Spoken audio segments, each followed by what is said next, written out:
Hey guys, YouTuber 100 here. Alright, and now I am continuing the X-Men reviews with a review of X-Men 2, X-Men 2, X-Men United. So, out of all the X-Men movies, I'd say this one is probably my favorite. Now, I just really do like this one, probably the most out of all the X-Men movies. I mean, it's basically everything the first film was and more. I mean, the Rotten Tomato consensus pretty much sums this movie up. Tightly scripted, solidly acted, and impressively ambitious. This X-Men 2 is bigger and better than its predecessor and a benchmark for comic sequels in general. And yeah, that pretty much sums it up. I mean, I really did enjoy this movie, and yeah, I probably enjoyed this one the most out of every X-Men movie. I mean, yeah, it just has a really good premise. I mean, yeah, the characters are still all great, and uh, as I said, it's basically everything that the first film was and more. Yeah, it had not everybody, but a lot of people from the first movie back. Still had Patrick Stewart, Hugh Jackman, Ian McKellen, Halle Berry, James Marsden, Rebecca Romijn, and Shawn Ashmore has a bigger role in this movie. Yeah, and you also have a lot more people back. A lot more people involved in this, and yeah, Anna Paquin is also back as Rogue. Yeah. And yeah, as I said, there's also a lot of new people in this. Yeah, there's Brian Cox, Alan Cumming, Bruce Davison, Aaron Stanford, Kelly Hugh. Yeah, so it has a larger cast than the first movie. Yeah, we get to see more X-Men in this movie, along with the returning ones. We see more of Iceman, as I said, and he's not really just an extra like he was in the first movie. Yeah, we get to see Nightcrawler in this movie. There's Colossus. There's Pyro. Yeah, so there are more X-Men in this movie that we see. Yeah, and they're all really good here. And this movie is really, really, really good to possibly even great. Yeah, I would give this movie 3.75 stars out of 4. I mean, just a really, really good to great movie. I mean, it has lots of great battle scenes, and it also has a good mix in of some comedic scenes in this movie. It just has a perfect balance, I'd say. And yeah, it's just a really, really, really enjoyable movie. So, yeah, let me just get right into it. Alright, so the movie opens up with Nightcrawler being brainwashed, and Nightcrawler's power is he's able to teleport. And he's attempting to assassinate the president of the United States, but he's unsuccessful in doing it. It ends up escaping, and he left a note on the knife he had saying "Mutant Freedom Now," and it's shown at Alkali Lake. I think that's how it's said. Wolverine wasn't able to find anything from the military base he heard about at the end of the first movie. Yeah. And as that's going on Cyclops, Storm, and Jean Grey are touring some of their younger mutant students through a museum. And Rogue, Iceman, and Pyro are on their own just messing around, and then Professor Xavier arrives and just freezes everybody. And then they see the news report about the attack on the president. And back at the school, the mutant school, or the X-Mansion, Cyclops suspects Magneto behind the attack. And Professor Xavier sends Storm and Jean Grey to find the mutant responsible for the attack.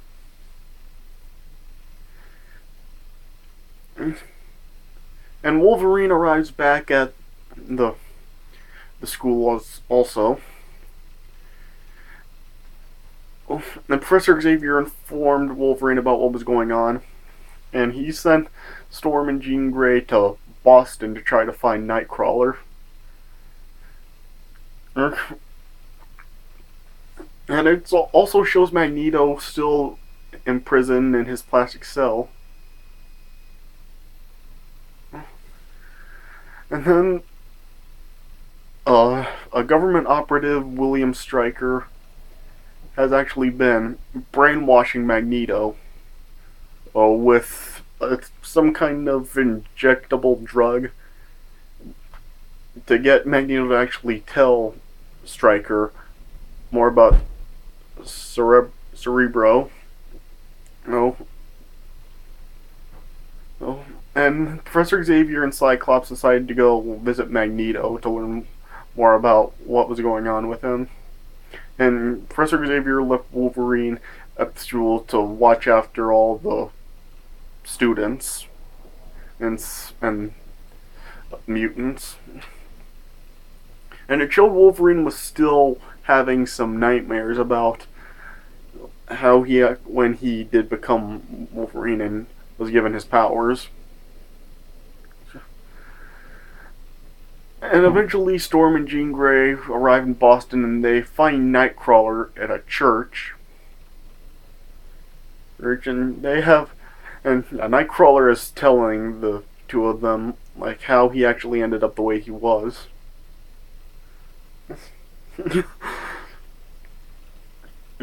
And yeah, Wolverine obviously couldn't sleep, and he saw that a lot of the other mutants weren't able to sleep either. And he found Iceman just eating in the kitchen, and Wolverine grabbed a soda, and then we had like basically the best scene in any X-Men movie ever. Wolverine handed his bottle of soda to Iceman, and Iceman just blew into it to make it cold. Yeah, I mean, that's just like the best moment in the X-Men movies ever.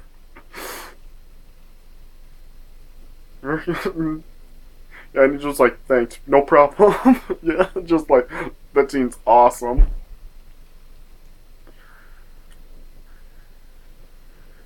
And when Professor Xavier and Cyclops arrive to visit Magneto, they figure out that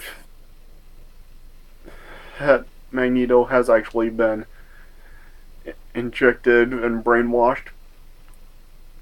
And then Stryker and his assistant Yuriko Oyama, I think that's how it's said, they then ambush Professor Xavier and Cyclops and capture them. And Stryker has like his goons then raid the X-Mansion, and they end up shooting some of the younger mutants with some stun darts, which causes them to pass out, and yeah, they just end up being sedated. And Wolverine fought off all the goons and killed a lot of them, while mutants like Rogue and Iceman and Pyro and Colossus help a lot of the other students escape through the hidden tunnels of the mansion. Then Wolverine eventually finds Stryker, and he's trying to remind Wolverine about his past, but he's unable to do it. And then with the help of Iceman, Rogue, and Pyro, they help Wolverine escape from the X-Mansion also. And they end up fleeing in Cyclops' car. and they end up going to Boston with Iceman's family. And it's funny. One point, Pyro wanted to turn on the radio. No, and it turned out that he actually turned on Bye Bye Bye by NSYNC, and their reaction was just hilarious. Yeah, and then they also end up discovering a device that actually makes them able to contact Storm and Jean Grey, but they didn't discover that till later on. And then it showed Stryker's Goo is able to actually break into Cerebro. Oh.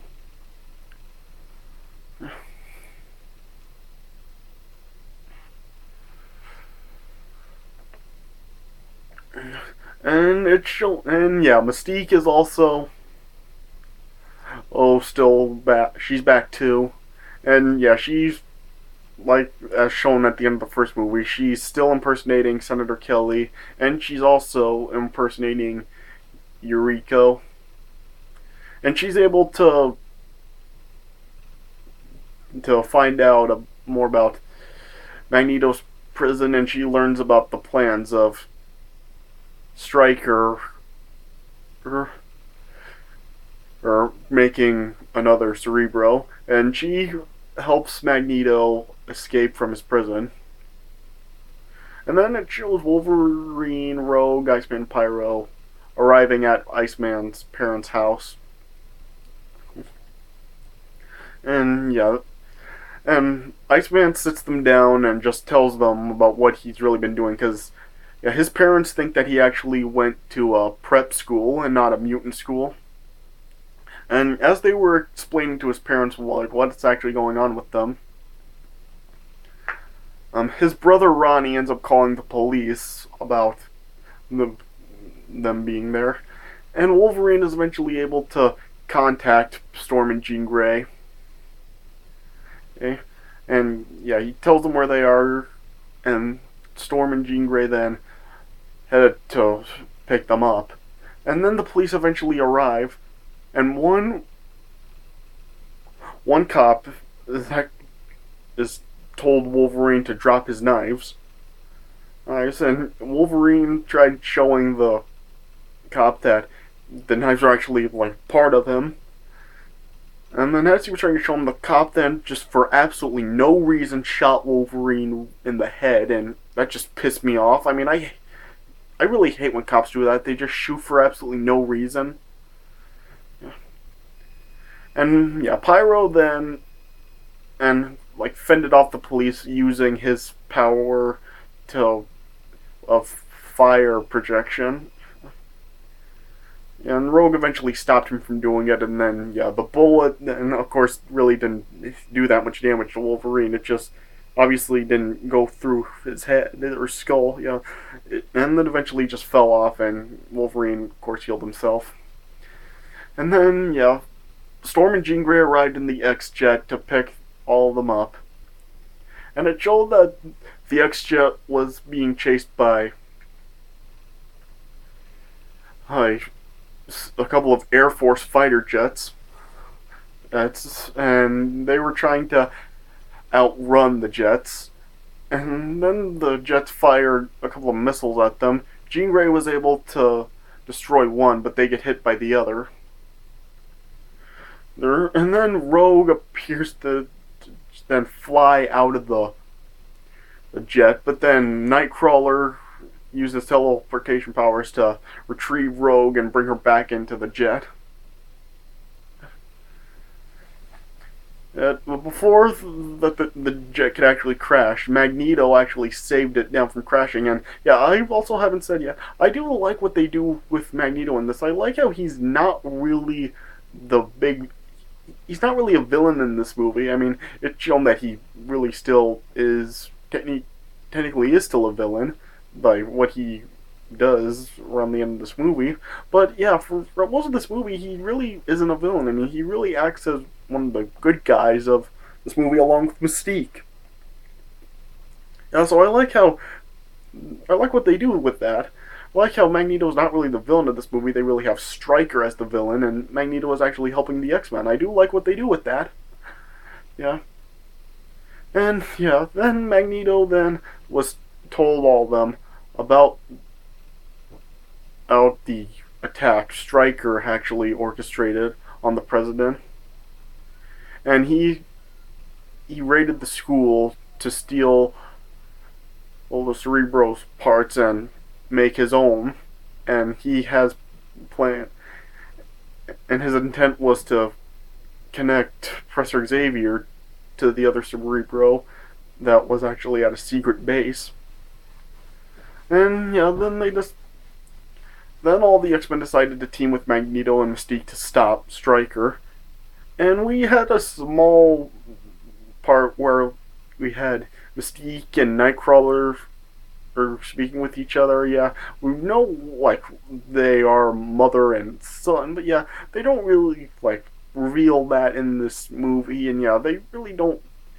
Yeah, it's not really like implied that they have any relation in this movie, but yeah, read the comics and stuff. I mean, know that they are mother and son, along with Rogue. I mean, Rogue is also in relation with them too.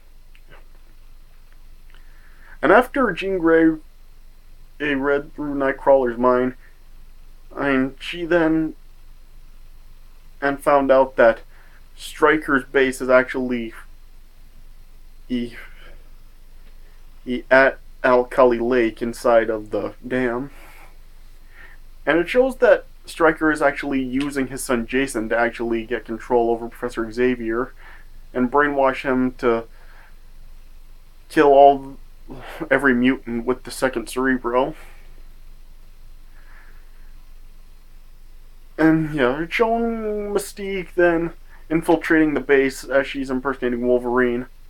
And Storm and Nightcrawler eventually find all of the captured students, while Jean Grey, Mystique, and Magneto then get attacked by Cyclops, who's also brainwashed.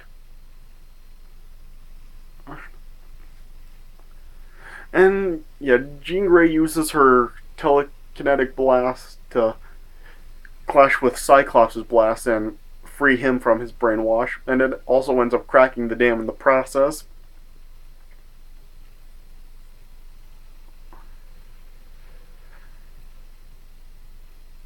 And Wolverine eventually finds Stryker, and he ends up recovering some of his past memory.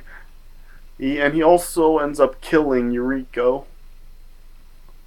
Oh, and then he also finds Stryker on a landing pad, and Stryker is like trying to bargain for his life and stop Wolverine from killing him and he's trying to offer Wolverine to reveal some more of his past to him, but Wolverine turns it down and just ends up chaining up Stryker. And as Storm and Nightcrawler are then gather up the students and save them, Magneto and Mystique killed the rest of Stryker's goons. And Magneto then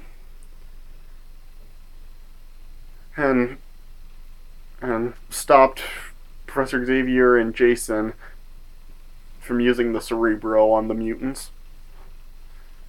But then Mystique disguised herself as Stryker, and then she made Jason convince Xavier to just switch it around and target all humans and not the mutants. And then Mystique and Magneto, and also showed Pyro with them too. They then escaped Lake with Stryker's helicopter.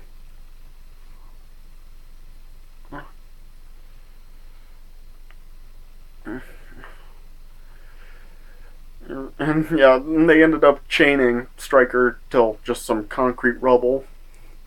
And yeah, then Storm had Nightcrawler actually teleport her inside the Cerebro, where she was able to break free Professor Xavier from Jason's control.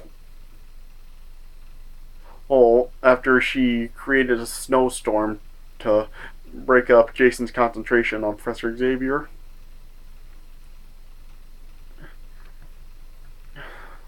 And then, yeah, all the X-Men then fled from the base. And, yeah, water was starting to engulf in the base. And then they all see that Magneto and Mystique escaped on the helicopter, but Iceman and Rogue then brought the X-Jet over. And yeah, everybody aborted it, but before Wolverine did, he then saw Stryker chained to the rubble. Well, and then he just disposed of his Wolverine tag, again threw it at Stryker, and Stryker promised Wolverine that one day somebody will finish what he started. And Storm tried to take off the X-Jet, but it was suffering from malfunctions, which was preventing it from taking off. And then the dam was starting to burst, and it was starting to flood everything, and it ended up killing Stryker. And Jean Grey ended up just sacrificing herself, and she used her telekinetic wall to actually shield the X-Jet from the flood. And Jean Grey activated the primary engines of the X-Jet.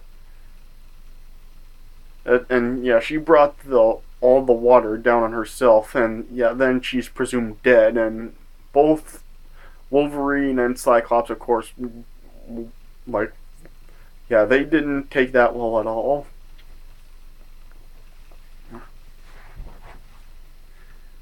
And eventually, all the X-Men presented all of Stryker's files to the president. And Professor Xavier told the president that humans and mutants need to work together to build peace. And as Professor Xavier, Cyclops, and Wolverine are all like remembering Jean, Wolverine ended up telling Cyclops that Jean actually did choose Cyclops over him.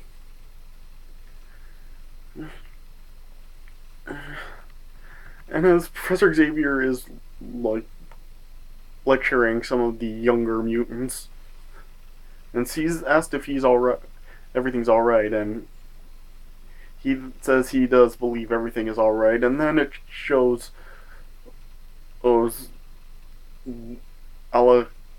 Alkali Lake, and it shows like a phoenix-like shaped forming beneath it, and then that's how the movie ended. And of course this carried over to the third movie.